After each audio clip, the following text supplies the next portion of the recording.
Hello everyone, welcome back to SkillWeb.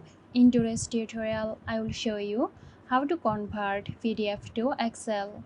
So let's get started the video.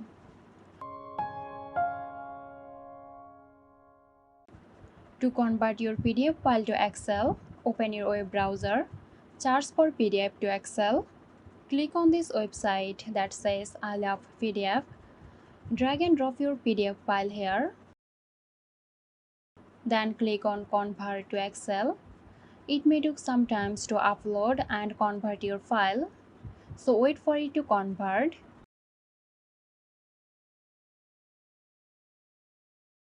Your Excel file is ready to download.